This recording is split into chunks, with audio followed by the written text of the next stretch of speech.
And welcome to Weather and Ag in Focus. Want to thank everybody for joining us here on this Tuesday afternoon. It feels like a Monday. 1:04 in the afternoon, and temperatures outside hanging in the upper 40s in the far northern valley. Yikes!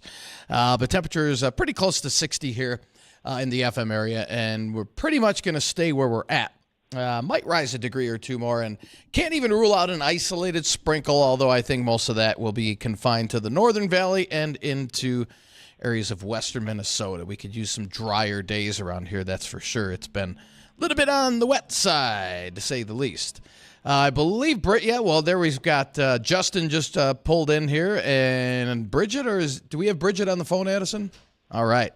So welcome, guys. How was your Memorial Day weekend? Oh, excellent. I mean, I'm out in the field, so how could this be a bad day, right? Things are going to be spectacular as you get to see things warm up a little bit. I hope you're not going to tell me there's a lot of rain in the forecast, because I could really use a little bit of sunshine on our cornfield today, you guys. How much is, well, you're not going to see a whole lot, Bridgette. Tomorrow looks much better. Tomorrow looks much better. How does our corn look? So just was in the field. You haven't potted off? Here we grow sponsors. Nope, we haven't pulled any corn out yet.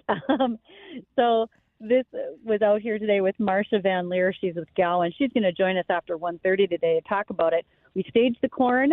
There is some heavy weed pressure in the field that's going to need to be taken care of. Our farmer, Parker, stopped by to keep an eye on things for us as well. We got a pretty good morning, just tromping around, taking a look at how the field's coming along, and it's making progress. A little heat wouldn't hurt, though, guys. A little warmer weather. And we'll get some. It's the weekend was pretty cool. Today, unseasonably cool. But we'll get some more 70s in the forecast here as we head into the weekend. And, according to the LRC, it looks like after June 5th, we're really going to start to not only warm things up, but we're gonna dry things out a little more. It won't be totally dry, so don't expect like we're going to shut the faucet off. But we'll definitely be a lot drier than what we've had over the last 2 to 3 weeks. It's been we've had over 5 inches of rain up to today, and normal is just a little over 2.5. So we're about double where we should be for the month of May. It's not just your imagination. It's been a wet month. Now, does Parker have everything planted out there already, Bridgette? Yep, they are planted. Everything's in the ground. Okay. The crop is coming along pretty well, considering how wet it is. Mm-hmm. This field is certainly there's no water standing from where I can see, and honestly, one of our sponsors is probably a big part of that, and that's also Ellingson Drainage, because they make sure farmers in this area get extra surface water off the field as soon as they can. Corn doesn't like standing around in cold, wet water, doesn't like to have wet feet. And so when we get Marcia to join us here a little bit later, we're also going to talk about why disease pressure is up and coming, and why we're going to want to talk with her about Affiant fungicide from Gowan, how that's going to make a difference in our cornfield later on this season. That'll be a big deal. Nice. So we have a lot going on today. We've got Marcia on. We're also going to have Greg Steman. He's our Farm Finance Insider. He's joining us today. I mean, the amount of stuff we got to talk about when we come back from a holiday weekend is tremendous. So, Justin, are you alive over there on the other side? Yeah, I think we got There we go. All right. Everything ironed out over here. We got your audio up and running. Good deal. It must have been, I heard everything working. I heard there's phantom bugs out in the field. Maybe they were, possessing your mic over there. Yeah, that, and I think there was a firmware version update from 2.0 to 2.5, so we had to get everything switched over so that way the systems were compatible again. And, well, that happens over a holiday weekend. Yeah, well, you think it's a weird time to throw out an update, but hey, why not, right? Oh, man. At least we can hear you now. How's that? I think that sounds splendid. That's right. So, Bridgette, how long, let's say, could we go, let's say a week, how much dry weather? I got a couple emails over the holiday weekend, one from a farmer down in Barnesville saying that, they're looking to, they need 4 or 5 days to start baling some hay I mean, can they possibly do that on a shorter window, or you really need the 4 to 5 days? There's just no cutting it, so to speak. You need the 4 to 5. You need the 4 to 5 days, because the situation is when those guys that want to start doing hay, they're going to cut that alfalfa.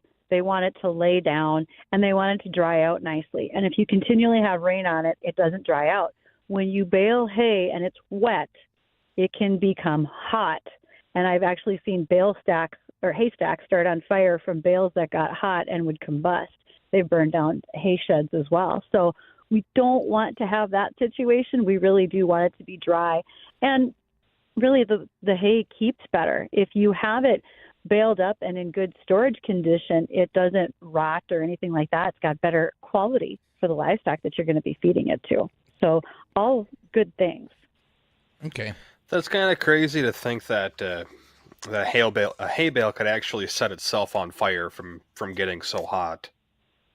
Yeah, there's too many in a pile. And, we've seen that with bins that have hot grain in them as well, that they'll start burning. We've seen that with corn that's high moisture, that's been in piles stored outside. That can also start its own combustion. So, yeah, when these grains are warm, they can do a lot of amazing things, good and bad. So, but honestly, what would be the better thing is if someone took their grain and then made sure it went into North Dakota sweet crude. Haha, look how easy that was, you guys. I'm as smooth as the sweet crude. So way to for go, those Bridgette. of you who just enjoyed some over the weekend, it was excellent. For all of you who are trying it out in your favorite drinks, whether it was an orange mule, Grandpa's root beer made with North Dakota sweet crude, you can find more recipes at crudespirits.com. And don't forget to check out the other version of it that is called the orange crude as well. Sweet crude orange, you'll like them all. Man, I'm thirsty. You missed out on a fun day when we tasted all that there, Dean. I know. You picked the wrong day to go play golf. I hope you at least shot under par that day. No, I think that was the day that Bonnie ended up beating me on the golf course, if I'm not mistaken. on. Because, I was thinking in the back of my mind I should have just stayed at work. But, oh well. Even a bad day on the golf course is better than a good day at work. That's what most people You might say. think so. Is it though? I don't Absolutely. know. If Now, one of the things that Parker and I talked about when we were out in the field, when you say, was it a bad day, was it not? Sometimes you can have a bad day when you're planting. And our corn was planted right about the time of all those solar flares that were happening across the U.S. that were interrupting the GPS monitoring systems and planters and so forth. And there's a little area on the field that doesn't quite line up. It's a little bit crooked, and Parker said we're just going to blame those solar flares. And I said that's a fair statement. It wasn't operator error. It had to do with those flares. And honestly, there was a lot of folks that were concerned about it. We had folks that did everything from not running a planter that weekend to those who tried, but they found that some planters wouldn't go. Some ran just fine. There were skips. There were some unusual places in the field, you might say, due to those solar flares interrupting our GPS systems. Yeah, I know a few people who just decided to take the whole weekend off once they started coming across issues where the planter wasn't either communicating with the tractor, or wasn't able to get a GPS signal at all, or it was off by however far. They just packed it up and they didn't do anything for the whole weekend until the whole mess was done. Well, I'm really glad that we planted Dairyland Seed as one of our sponsors for Here We Grow, because even if it doesn't look quite right now, it's going to turn out great. It's going to be highly productive. Maybe we'll hit that giant bushel limit that you want to get for this whole field, Justin. We'll see if we can get you there. We'll see what we'll get, or we'll see where we get to, and always optimistic, and we'll have to do that again one of these days coming up. I know we did this a couple of weeks ago where we took callers to call in and guess how much they thought that we would average on that corn, and at the end of the year when we go to harvest, someone would win a rain gauge. And we'll maybe have to do that again one of these days, open up the phone lines and take some more qualifiers to guess on that. And what were you going, Justin? 65? Yeah. Or 75? Oh, God, no. No. I thought you were going something. 225. Oh, okay. Yeah. All right. He's way up there. All right. Yeah, I'm not quite 225. that optimistic. That'd be very pessimistic. Yeah. I was going 65 bushels for beans last year. 225 for corn this year. Right. I'm going to throw 200 I have out. not logged mine yet. Yeah. Okay, I'm a 200. 190. Yep. I might even step up a little bit. I'm going to say we take a 195 average on those acres. So write me down, Dean. Put it on a Post-it note. Make it official. All right. Hold on. We're putting her on the notes. Dean was at 200. Post-it note official. There we go. There we go. We're We good to gotcha. go. You can't win the rain gauge. Sorry, though, Bridgette.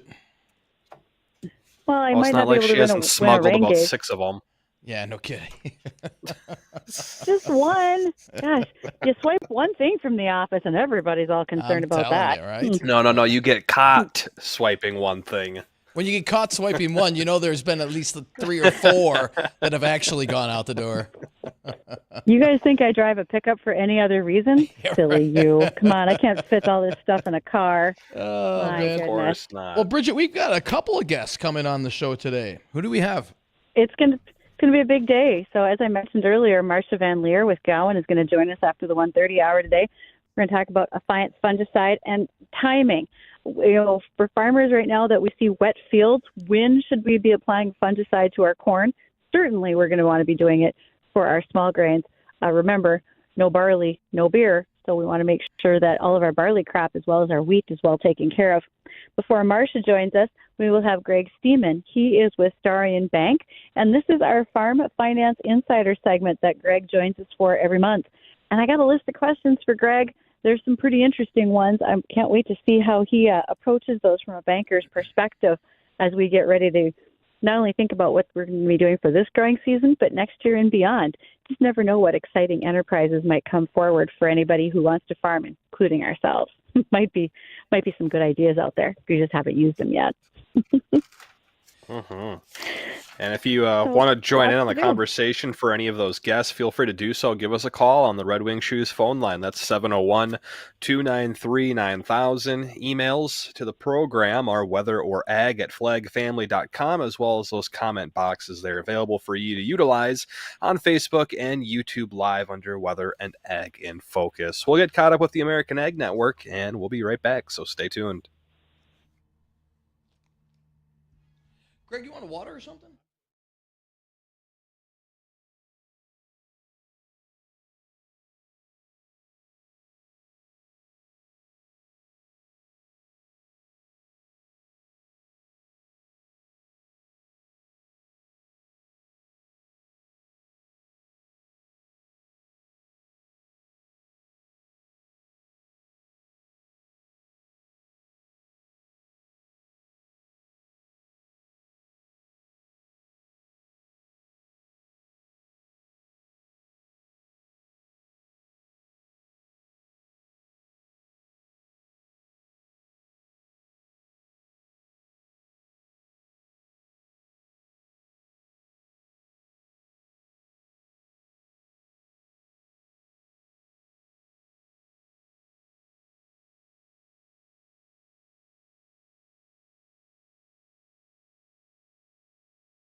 And welcome back to Weather and Ag in Focus.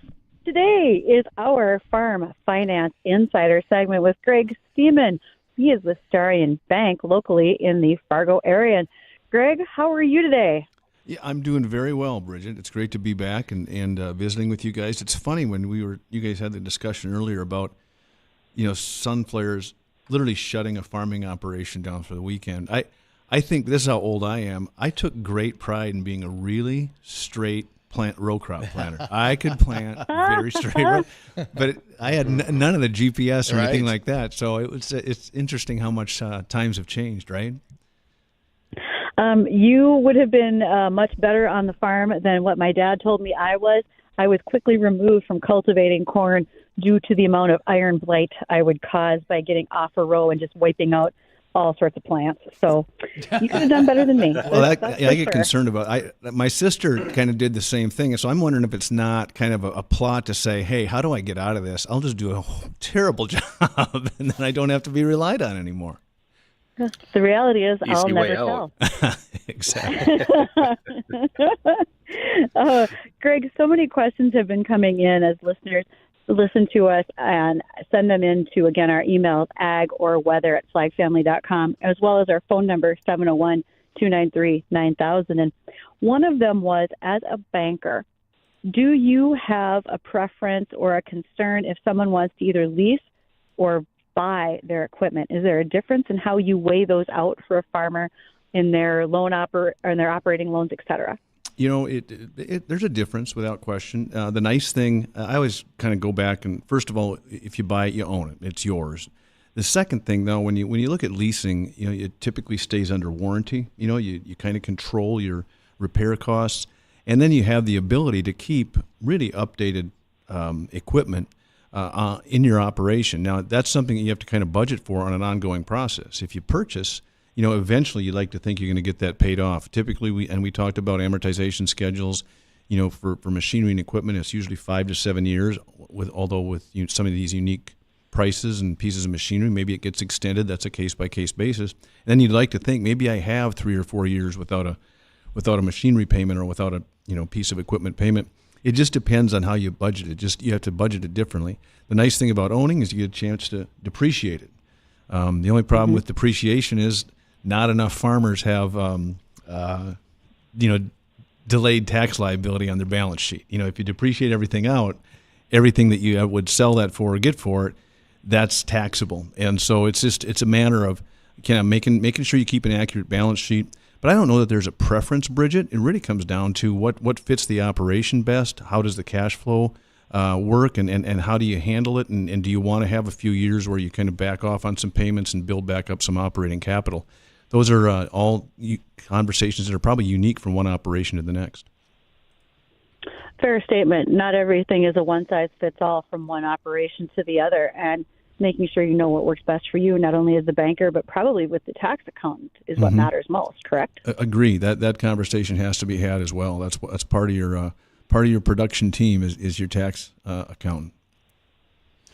Now, that leads me to a question that was brought up. This actually was through an email. Is there any concern from a banker, or is it more exciting to see non-traditional enterprises? I've recently come across some folks that are getting into boar goats because they have a pretty good cash return when it comes to raising, especially registered stock, et cetera. What do you think about that when you have someone new come in your office and wants to talk about something that's not just corn and soybeans? Well, it's really an interesting question because it comes down to, is there a market for it, in your locale? And if it's a specialty type of market, you have to, number one, the borrower has to have a believable cash flow and a good story to tell about it. Listen, here's where I'm going to be marketing this, in your case, boar goats.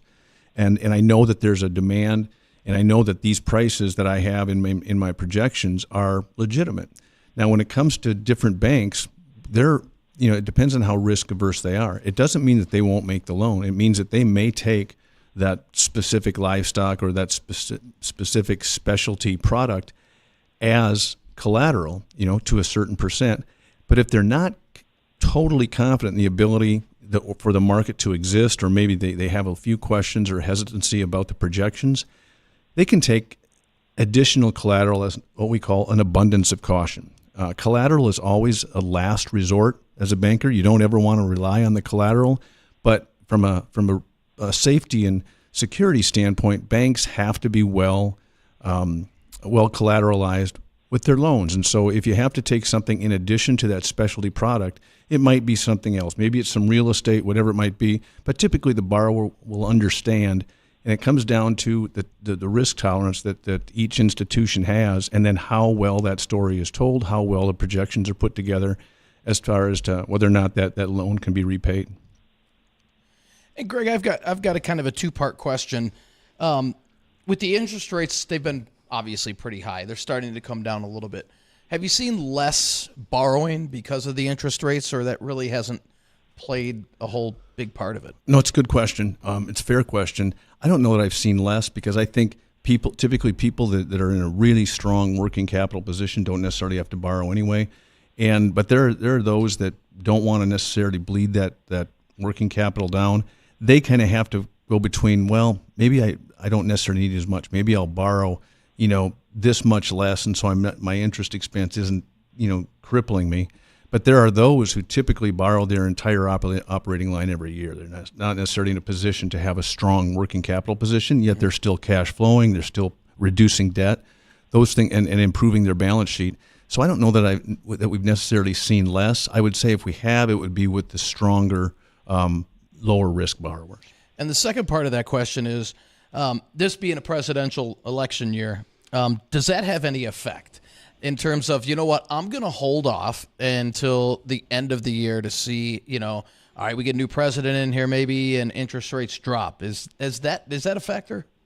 I might put it this way. I don't think it's a factor that I as a banker can use to give advice to a borrower. Okay. Now, those are conversations that are worth having. I think borrowers probably have their own opinions one way or the other. Right. And I think, definitely in the energy sector, I think there's a thought process that depending on who wins in November, that market may get strengthened.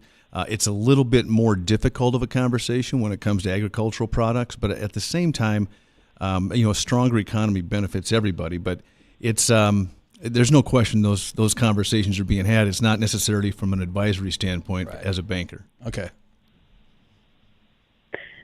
So many good things to think about when we talk to our bankers these days. And okay, here's another one for you. With the rain that we've had, because Dean was mentioning, what did you say, Dean? We're 2 to 3 times more rainfall in the month of May than we normally anticipate. Almost about double. Yeah. About double. Okay. So preventive plant acres are a valid discussion. I'm thinking about PPing my garden at this point. But the question to you, Greg, is how does that factor in for you as a banker? Is there a negative impact for the farmer next year if they had a lot of PP acres this year? And by PP acres, by the way, I mean preventive plant, meaning it couldn't be planted and the farmer wasn't able to put a cash crop on that acre. So what do you think, Greg? No, that's a really good question. First of all, I'm curious what your reimbursement is if you don't get your garden in. I'm just curious who's making up those dollars for you. But I'm going to check that out. Yeah. Oh, why? No, it's a very legitimate question, and you have to look at it.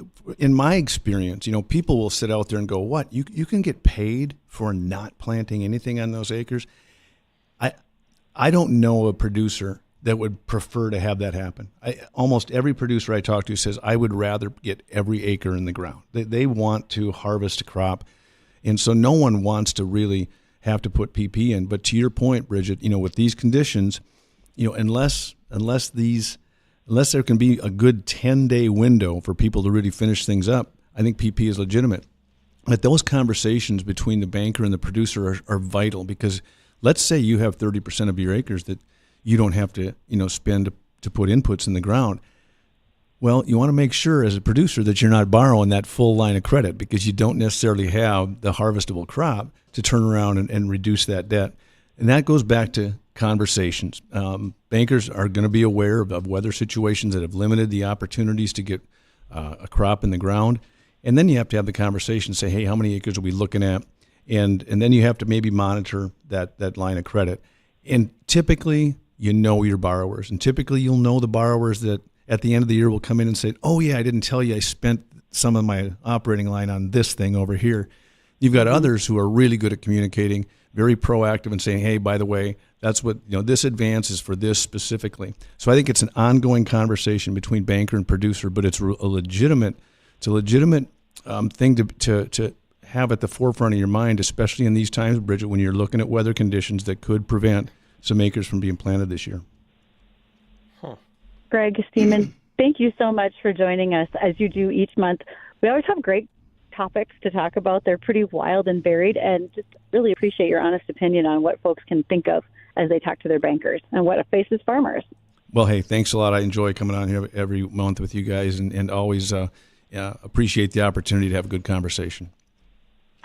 If folks would like to reach out to you to have that chance to ask more or visit with you about their farm operation, how could they do that? Just email me at gregs@starionbank.com, gregs@starionbank.com. I'd be happy to have those conversations. That is fantastic. Thank you, sir. And folks, don't go anywhere. It is 1:30 in the afternoon. Coming up next, we're going to visit with Marcia Van Leer with Gowan. She and I were out in the field this morning. We each gained good 15 pounds of mud on our boots, so we'll have much to talk about. We'll be right back.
Well, goodness, that's what it felt like out in the field this morning when we were tromping through the mud.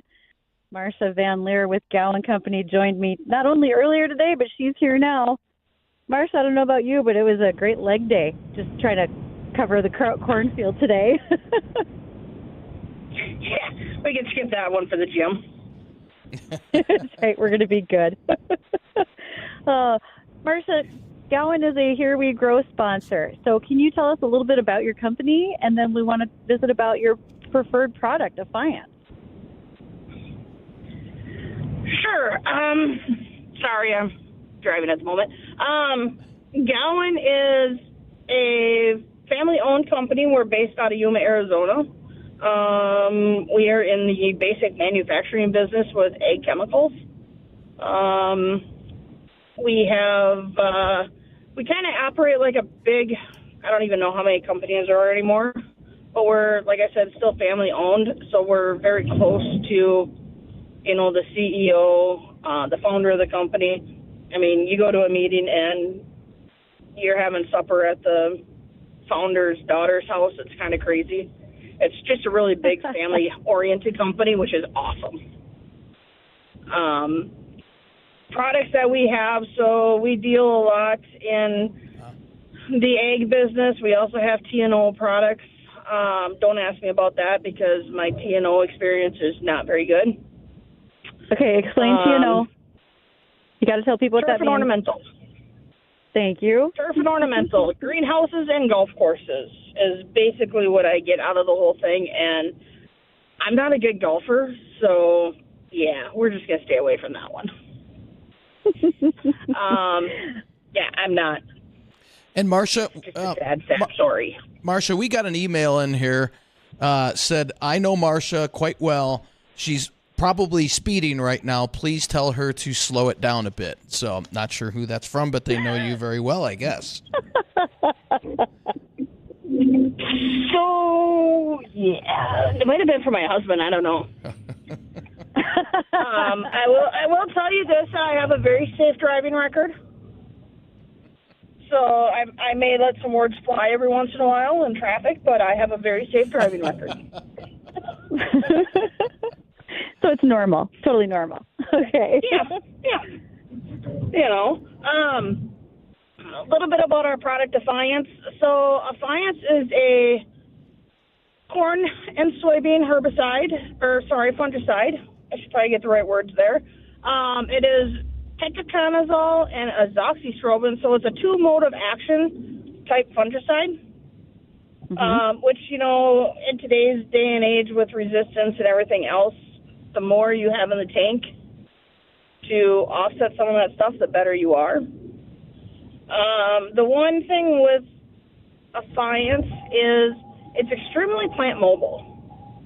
So we actually have data where we've done the isotope testing on it, and we've seen it, or we found it in the plant. So it was applied at like a V5 on corn, and we've seen it in the plant 60 days after application. It's up in the silks, it's up in the tassel, and you don't hear about that a lot with fungicides. Okay, there's a lot of things we got to go back and explain there, Marcia. Hold on, because we've got folks that are listening that might not know. Okay, and that's all right. That's what we're here for. Okay, so we say two modes of action, which means there's two different methods within the fungicide that will prevent disease. Does that mean it will only prevent, or will Defiance actually cure a disease if the plant already has it? No, it will only protect or prevent.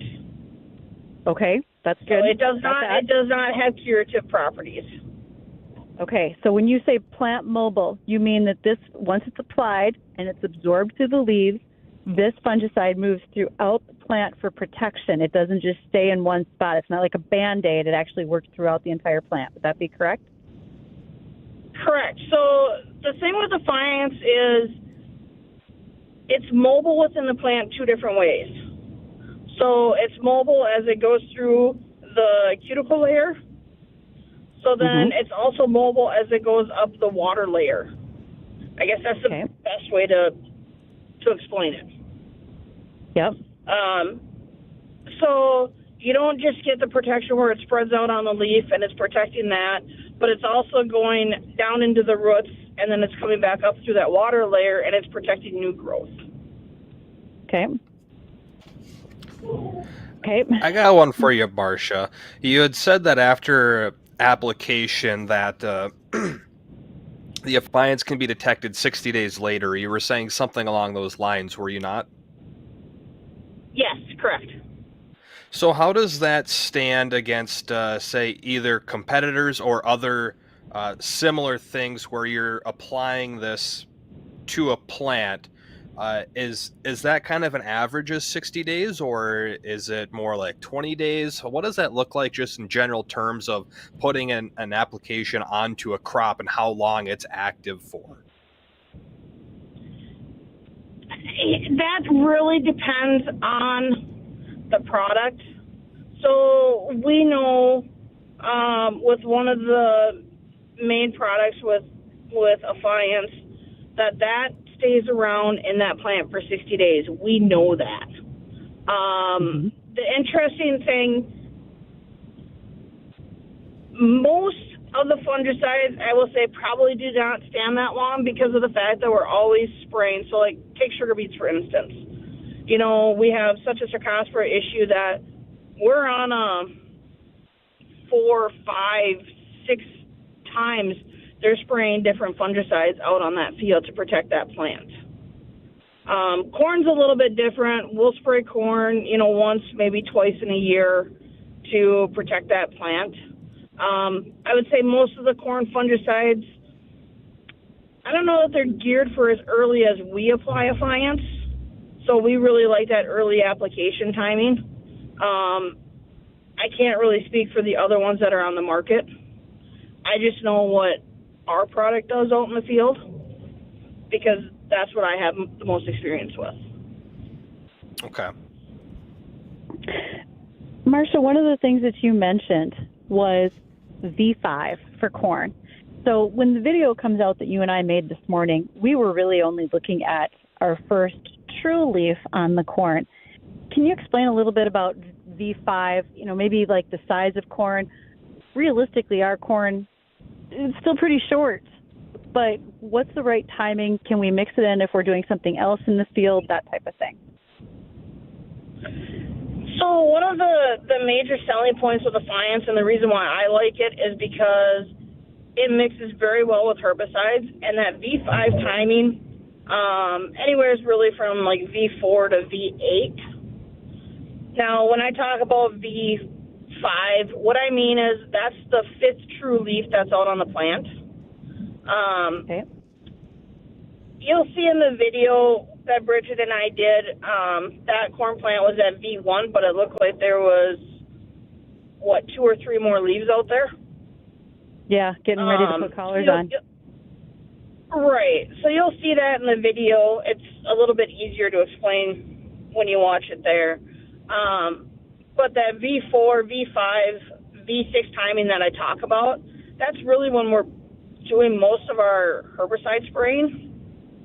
Some guys will go out a little bit early, but because there's another chemistry out on that field, we're kind of pushing back our broadcast spray, or in-crop spray is what we'll call it. And that's where Affiance really plays into the market because we can mix it with herbicide and we don't have to worry about having a separate spray. So we're making one pass across that field, and with that one pass, we're saving time, we're saving fuel, we're saving water.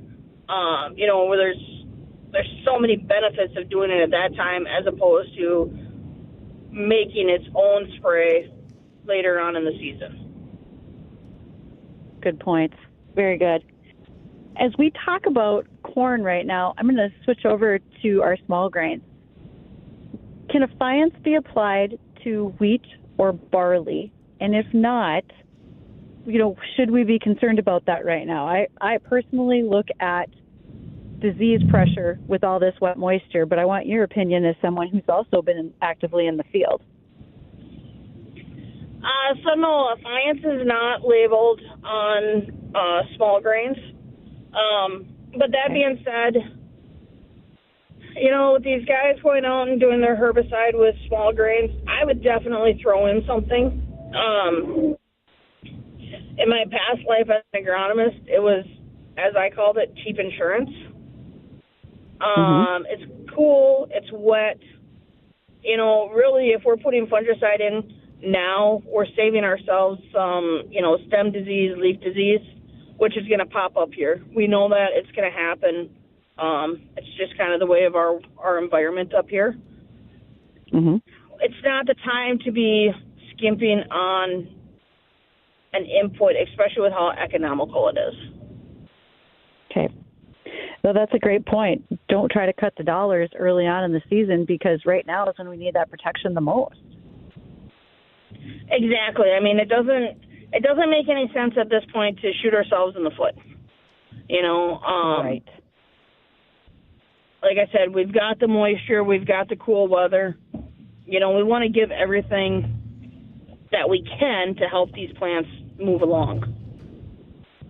Yeah. And I bet right now anything we can do, especially until we get a few more heat units out there, is going to be important. I got one I want to ask you, Marcia, and this might also go to you as well, Bridgette. In terms of talking about moisture and how much we've gotten, and that being a concern for funguses and diseases, is it more or less the root structure that we're too concerned about being too wet, or is it the constant water on the leaves or the foliage of the plants that promotes the disease and fungus threat? Or is it kind of a combination of both, or maybe which one is the more concerning? So it's kind of a combination of the two right now. More focused on the root zone. We talked in the video about using seed treats. It's once again another extra layer of insurance that's, as I like to call it, again, cheap insurance to put on the seed.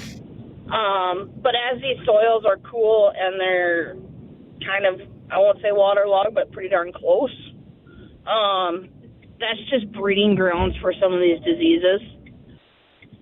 As the soils dry out and it warms up, we're not going to see as many root diseases as we'll see maybe some of the rust come in, like in small grains. We'll see some of the diseases, leaf diseases coming in small grains. It's a little too early for soybeans. Corn, we don't tend to see a lot of early leaf disease around here. We'll see more like seedling rot or something like that. And this is, once again, I mean, it's just environment. Mother Nature's not being very nice to us right now. She'll get better eventually. Well, let's just hope that her temper tantrum that she's given us, kind of goes across the whole season and gives us a little moisture in, late July and early August. We'd take a little bit of a reprieve at this point. I do agree with you there, and see what happens later in the season. So, Marcia, as folks have been listening, and maybe they've got more questions about Affiance, but also the whole lineup from Gowan, because you're not just a fungicide company, you have all sorts of crop protection products. Where could they get more information? Who should they contact? So if they go on to the GowanCo.com website, that'll actually direct them to my contact information. So my email and my phone number is on that website. I would try to explain it right now, but I'd have to spell out my last name, and it'll get messed up. Got it. I went from being a Johnson to, a Van Leer. I wasn't thinking that one through very clearly.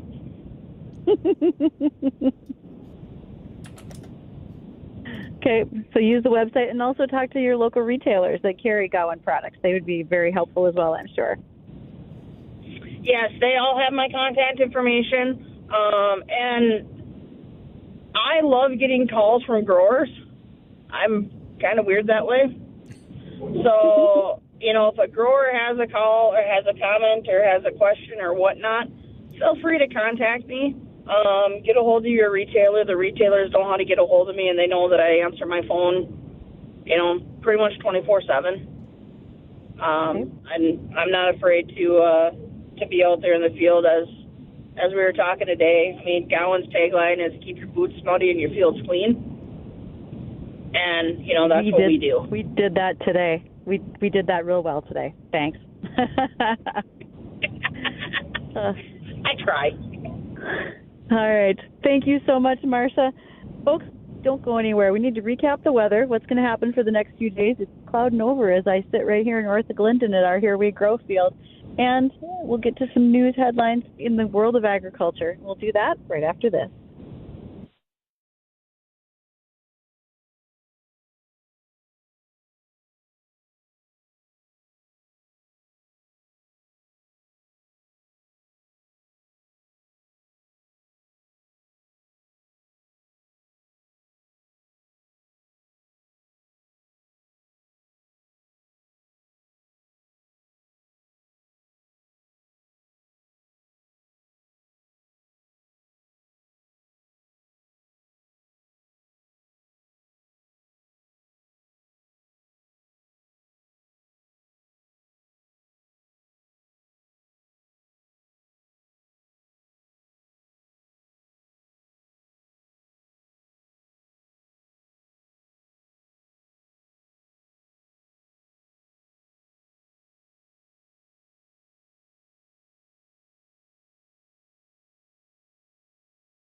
And welcome back to the program. Thanks for rejoining us at 1:53 here on this Tuesday afternoon. We got a rundown on the forecast coming up here in just a moment.